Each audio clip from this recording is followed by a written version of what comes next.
पहलगाम में आतंकी हमले के बाद मोदी सरकार पाकिस्तान पर चौतरफा वार कर रही है। मोदी सरकार ने सबसे पहले वाटर स्ट्राइक किया, इसके बाद एयर स्ट्राइक कर पाकिस्तान को धुआं किया और अब कूटनीतिक स्ट्राइक करने की तैयारी है।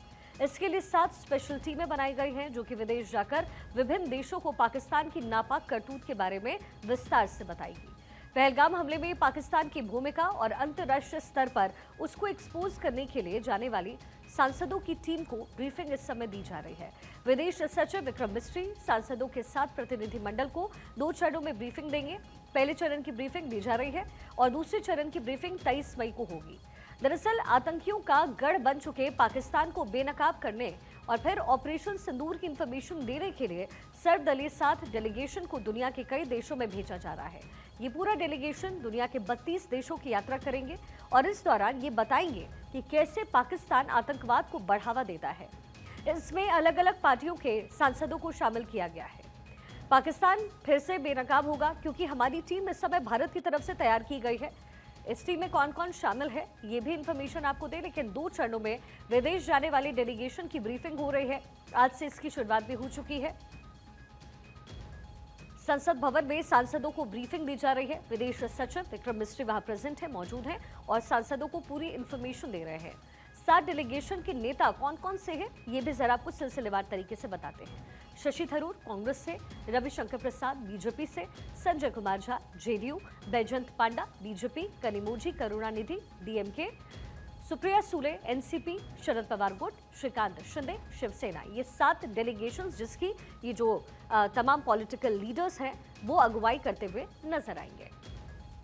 हमारे पॉलिटिकल एडिटर अदिति नागर इस समय हमारे साथ कनेक्टेड हैं। अदिति, ये जाहिर है कूटनीतिक स्ट्राइक की तैयारी प्रधानमंत्री मोदी की तरफ से है और जो बातें नहीं कही गई वो यहाँ पर विदेशों तक पहुंचाई जाएगी। जाहिर है एक तरीके से अपने आप को भारत ये बताएगा और ये समझाने की कोशिश करेगा कि पाकिस्तान कैसे जर्रे जर्रे पर और जगह जगह भारत को परेशान करता आया है, लेकिन अब भारत चुप नहीं बैठने वाला है। एक और कोशिश, एक और हरकत और भारत की तरफ से मुंहतोड़ जवाब दिया जाएगा।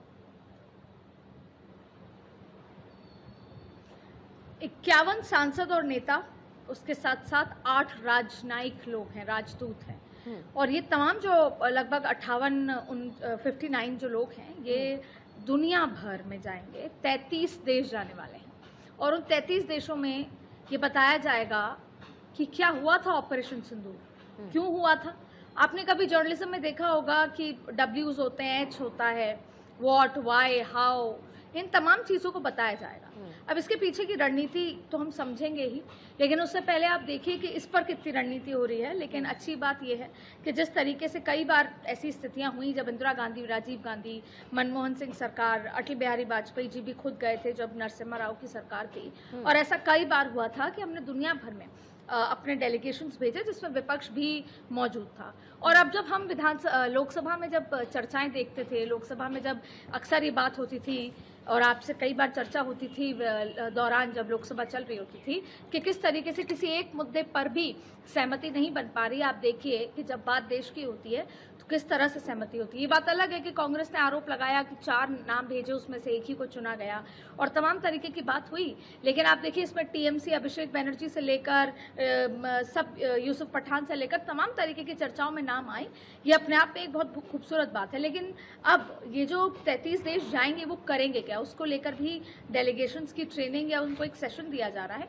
दरअसल सबसे पहले तो ये बताना कि ये हुआ क्यों था और उसमें 22 अप्रैल के साथ साथ पुराने जितने भी आतंकवादी अटैक्स हुए, जिसमें सबसे महत्वपूर्ण बात देशों में जाकर ये बताना है, जो सबूत हर एक ग्रुप लेकर जाएगा और उस ग्रुप का जो हेड है या सबसे सीनियर बंदा होगा उसके पास जो एक सबसे महत्वपूर्ण बात होगी वो ये होगी कि कैसे आर्मी टेररिस्ट इन्फिल्ट्रेशन में मदद करती है। जो सबूत हमारे पास हैं, चाहे फिर वो सैटेलाइट हो या काफ़ी तरह के ऐसे सबूत हैं जिसमें ये नज़र आ रहा है कि आज से नहीं दशकों से जो आर्मी है, और ख़ास तौर पे अगर अभी की आसिफ मुनीर की बात करें तो अभी भी जिस तरह से स्थितियां हुई, कैसे बॉर्डर पे क्रॉस फायरिंग की शुरुआत होती है और उस बीच पे कैसे वो क्रॉस बॉर्डर पार कराने में आर्मी मदद करती है। और कई सारी ऐसे भी तरीके हैं कि आर्मी के लोग उनको भारत तक पहुंचाने में मदद करते हैं। तो सबसे पहले तो पाकिस्तान को ये एक्सपोज करना, टेररिस्ट के खिलाफ भारत की लड़ाई है, ये तो जग जाहिर है, लेकिन पाकिस्तान ने इसको अपनी लड़ाई बनाई और इसके पीछे की वजह क्या है, वो वजह दुनिया को बताने की जरूरत है। तो दुनिया को पहले ये बताया जाएगा कि कैसे पाकिस्तान की आर्मी, पाकिस्तान की सरकार और टेररिस्ट हैंड एंड ग्लव्स हैं। इसके साथ साथ फिर जाहिर तौर पे कैसे ऑपरेशन शुरू हुआ, हमने कैसे केवल आतंकी ठिकाने मारे और आतंकी ठिकाने मारने के पीछे के जो भी सैटेलाइट इमेजेस हैं, जो भी भारत की तरफ से जो भी प्रयास हैं, कैसे किए गए और क्यों किए गए और उन्हीं इलाकों पर क्यों किए गए। इसके साथ साथ फिर कितने आतंकवादी मारे गए, वो तस्वीरें जिसमें आर्मी और सरकार और आतंकवाद जो कि यूएनएससी घोषित आतंकवादी है उसके साथ खड़े नजर आएंगे। तमाम बातें तो की ही जाएंगी, लेकिन शिखा सवाल ये उठता है कि क्यों की जा रही है, क्यों हमें दुनिया को बताना है, क्यों हमें डोनाल्ड ट्रंप ने जिस तरीके से अभी अपनी डिप्लोमेसी और कहें कूटनीति या यूं कहें कि अपनी जो भी उनकी स्किल है वो दिखाई कि मैंने मध्यस्थता की और मैंने भारत को कह दिया कि आप ट्रेड तमाम तरीके की चीज़ें, पर हम ऐसा कर क्यों रहे हैं जब इस तरह की डिप्लोमेसी है। तो सवाल ये है कि अभी ऑपरेशन सिंदूर खत्म नहीं हुआ है और जब हम बहुत ही अपने टॉप सोर्स के साथ अभी हाल ही में मिले तो उन्होंने ये कहा कि बिटवीन लाइन समझने की कोशिश करने की ज़रूरत है। हमने अभी भी जब पानी रोका था तब हमने पानी के साथ साथ जब हमने वीज़ा और पाकिस्तान के नागरिकों को वापस भेजने की बात की थी तब भी हमने करीबन 10 देशों से राजनयिकों को बुलाकर बात की थी जो भारत में है। ज़रूरत ये थी कि हम बताना चाहते थे कि हम इस इंटेंशन से क्यों कर रहे हैं, किस इंटेंशन से कर रहे हैं। वैसे ही अगर ऑपरेशन सिंदूर खत्म नहीं हुआ इसका मतलब ऑपरेशन सिंदूर होना है और पाकिस्तान एक बार फिर वो गलती करेगा। उससे पहले भारत अपनी पोजीशनिंग को स्ट्रांग करते हुए और जो कहीं ना कहीं एक कूटनीतिक कमी रह गई कि हमारे साथ रशिया या बहुत ज़्यादा हो तो हमारे साथ इजराइल उस तरीके से खड़ा नजर आया, इसके अलावा हमें नसीहत देते लगे लोग। अमेरिका ने भी नसीहत दी, अमेरिका ने भी कहा कि ट्रेड करोगे तो रोक दीजिए, जबकि हमने उसका खंडन कर दिया। तो शिखा सवाल ये है, बात ये है कि हम ऑपरेशन सिंदूर को पूरा करने से पहले एक बार फिर दुनिया के सामने पाकिस्तान को कागजों पर विथ प्रूफ्स बेनकाब करना चाहते हैं और इसलिए ये 8 ग्रुप 33 देश जा रहे हैं। अदिति, चर्चाएं इस बात को लेकर के भी तेज है कि डोनाल्ड ट्रंप जिस तरीके से एक इनडिसाइसिव नेचर के साथ आगे बढ़ रहे हैं और पाकिस्तान की तरफ से जो इंफॉर्मेशन साझा की गई है वो शायद विश्व के पटल पर या फिर इंटरनेशनल फोरम पर कुछ इस तरीके से गया है कि पाकिस्तान इसमें अपराधी नहीं है, पाकिस्तान का योगदान कहीं भी नहीं है, ना तो आतंकवाद में है ना ही वॉर को इनिशिएट करने में है। और शायद क्या यही वजह है कि डेलीगेशंस को भारत से रवाना करना पड़ रहा है सरकार की तरफ से? बिल्कुल, देखिए, और शायद हर एक स्थिति हमको कुछ ना कुछ सिखाती है। जो ये पूरी स्थिति हुई उसमें भारत ने भी बहुत कुछ सीखा और दुनिया अभी उम्मीद करते हैं कि सीखेगी, क्योंकि जो आतंकवाद का दंश भारत भुगत रहा है और भुगतता आया है, जिसका जवाब अब हमने दिया है। और इस बार आतंकवाद को समझ में आया है कि अगर आप हमारे लोग मारोगे तो आप परिवार सहित जाओगे। ऐसा नहीं है कि हमें आपके घर के ठिकाने नहीं पता या आपका परिवार के ठिकाने या आपका जहाँ पर अपनी टेरर फैक्ट्री चलाते हैं वो हमें नहीं पता। अभी तक सिर्फ आप अकेले आते थे, 5 को मार के जाते थे। अब अगर आप आओगे तो आपके पूरे लोग हैं उनको खत्म किया जाएगा, आतंकवाद को पूरी तरीके से खत्म किया जाएगा। ये एक बहुत बड़ा मैसेज है जो गया है पाकिस्तान में, भले ही बाहर निकल कर नहीं आ रहा, लेकिन जाहिर तौर पे आर्मी बैकफुट पे आई है, क्योंकि जाहिर तौर पे हैंड एंड ग्लव है आर्मी और वहाँ की सरकार। जिस तरह का प्रेशर वहाँ के जो लश्करे के जो लोग हैं, जो हाईएस्ट टॉप लोग हैं या फिर जो दूसरे ऑर्गेनाइजेशंस के जो टॉप लोग हैं, उनका प्रेशर सरकार पे और आर्मी पे बहुत ज़्यादा था और यही वजह थी कि आर्मी को रिटेलिएट करना पड़ा उनके प्रेशर में। दूसरी बड़ी बात है कि देखिए, अमेरिका ने खुद को भी एक्सपोज किया। अमेरिका ने पाकिस्तान और भारत को जब एक साथ रखने की कोशिश की कि ना हम ट्रेड तुम्हारे साथ करेंगे ना हम ट्रेड हमारे साथ करेंगे, तो जाहिर तौर पे ये डोनाल्ड ट्रंप की समझदारी पर सवाल उठाता है। ये बात नहीं है कि भारत इस पर सवाल कर रहा है। आप देखिए कि पाकिस्तान के 24 करोड़ लोग हैं और भारत के 140 करोड़ लोग हैं। भारत के 140 करोड़ लोग खुद का बाजार भी हैं। अगर हम दुनिया के साथ भी ट्रेड बंद कर दें तो जो प्रोडक्शन हम अपने यहाँ करेंगे उसका कंजम्पशन भी हम खुद कर सकते हैं। तो अमेरिका भले ही ये भूल गया हो कि हम आपका बाजार हैं, हम चाइना का बाजार हैं, और आपको ट्रेड करने के लिए भारत की सबसे ज़्यादा ज़रूरत है। आप 7-8 देशों को एक साथ ले भी आएँ तो भी जितना बड़ा प्रोडक्शन हाउस और जितना बड़ा कंज्यूमर भारत है वो कोई या दूसरा देश नहीं होगा। चाइना के पास आपके पास यू टर्न लेकर जाने की ज़रूरत नहीं है। तो ये जो डिप्लोमेसी की समझदारी होती है, कूटनीतिक समझदारी होती है, इस पर ना सिर्फ अमेरिका के लोग जिन्होंने उसको चयन करके लेकर आए हैं, आपने देखा होगा, हम भले ही अमेरिका के अंदर की तस्वीरों को उस तरह से ना ही देखते हो, पर अगर आप अमेरिका के अखबारों को पढ़ेंगे तो रोज़ किसी एक बड़े अखबार में डोनाल्ड ट्रंप के खिलाफ वहाँ नारे और वहाँ पर सड़क पे जुलूस निकलते हुए आप देखेंगे कि खबर छप रही है, या वहाँ के टेलीविजन न्यूज़ चैनल्स पे आप देखेंगे। लेकिन भारत अपना काम कर रहा है। देखिए, भारत एक रिस्पॉन्सिबल सिटीजन है, बढ़ती हुई अर्थव्यवस्था है, उसको अपने उस पूरे बढ़ती हुई अर्थव्यवस्था में कोई स्पीड ब्रेकर नहीं चाहिए।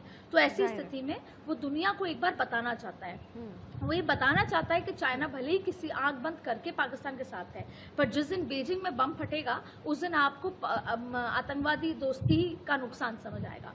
एक बार क्या अमेरिका फिर 9/11 का इंतजार कर रहा है? अगर 9/11 होता और तब भारत और या कोई दूसरा देश जैसे डोनाल्ड ट्रंप ने बिहेव किया अगर करता तो शायद वो उस बात का भी इंतजार कर रहा है। ठीक वैसे ही अगर टर्की आज पाकिस्तान के साथ है, अगर पाकिस्तान टर्की में जिस दिन बम धमाका होगा शायद उस दिन समझ आएगा कि ड्रोन्स देना इस ऐसी गतिविधियों के लिए कितना सही होता है। तो ऐसे पूरी दुनिया को एक बार ये याद दिलाना ज़रूरी है कि भारत आज से नहीं, दशकों से याद दिलाता आ रहा है कि पाकिस्तान एक आतंकवाद परस्त नेशन है। और अगर आपको नहीं समझ आता तो हमारे डेलीगेशंस आपके पास एक लंबी फहरिस्त का सबूत लेकर आए हैं। लेकिन उसके बाद भी अगर आपको समझ में नहीं आता तो भारत अकेला ही सही इस लड़ाई में आगे है और आगे बढ़ता रहेगा, आतंकवाद का खात्मा करेगा और तब जाकर होगा ऑपरेशन सिंदूर 2.0। देखिए, ये जो लड़ाई है अभी खत्म नहीं हुई है जी, इस पे सिर्फ ब्रेक लिया गया है। और अगर बहुत टेक्निकल बात करें तो हम अपने आप को एक बार फिर जिसे कहते हैं कि दुरुस्त कर रहे हैं। जिन जिन इस जो भी सो कॉल्ड संघर्ष या युद्ध कह लें इसे, इस दौरान जो भी कमियां भारत को लगी, डिप्लोमेटिकली, कूटनीतिक के लिहाज से, आर्म्स एंड एम्यूनिशंस के लिहाज से, बॉर्डर पे किसी सिक्योरिटी के लिहाज से, या किसी भी तरीके से अगर कमी लगी है उसको दुरुस्त कर रहे हैं। क्योंकि अभी हर भाषण में प्रधानमंत्री नरेंद्र मोदी ने जिस दिन बिहार में कहा था तब सबको पता था कि किस तरह का जवाब होगा, घुस के मारेंगे, चुन चुन के मारेंगे, और वही हुआ। वो 9 जगहों पर चुन चुन के मारा है, उनके सब चीज़ों को ख़त्म कर दिया है। जो फैक्ट्रियाँ चलती थी, आप सोचिए, फैक्ट्रियाँ ख़त्म कर दी हैं, फिर पाकिस्तान के एयर बेसेस ख़त्म कर दिए हैं। तो ये अभी तक क्या है कि उस तरह से ग्लोरीफाई नहीं हुआ। अभी जो डेलीगेशन जाएंगे वो वहाँ के राजनयिकों को, वहाँ की सरकार को ये बताएंगे कि हमने कैसे स्टेप बाय स्टेप चीज़ें की हैं और इस पर मजबूर हमें पाकिस्तान ने किया है। ये उस स्तर पर ले जाना चाहता है भारत कि वो जो TRF है उसको आतंकवादी घोषित कराए, पाकिस्तान को फंड काटे, और ये तमाम चीज़ें वो बिना अमेरिका के सपोर्ट के करना चाहता है। क्योंकि जाहिर तौर पे बहुत हुआ, हमें नसीहत नहीं चाहिए। जब आतंकवाद के साथ हमारी लड़ाई हो तो या तो साथ खड़े हो, नहीं तो भारत तो अकेला लड़ाई लड़ेगा ही। इसी पूरे मैसेज के साथ भारत अपना डेलीगेशन दुनिया भर में भेज रहा है। लेकिन अदिति, यहाँ पर एक बड़ा सवाल अहम ये खड़ा होता है कि आखिर डोनाल्ड ट्रंप की संलिप्तता क्या है और क्यों आखिर जो दोस्त डोनाल्ड ट्रंप का भारत रहा है, जिस तरीके से हाउडी मोदी हो, इसके साथ नमस्ते ट्रंप हो, ये तमाम कार्यक्रम हुए और पहले कार्यकाल में हमने देखा है कि कितना क्लोज कॉम्पैक्ट रिलेशनशिप जो है वो डोनाल्ड ट्रंप का भारत के साथ रहा है। अगर ग्लोबली मार्केट के हिसाब से भी देखें, अगर बिजनेस पर्सपेक्टिव से भी देखें तो 140 करोड़ जनता इस समय भारत में है।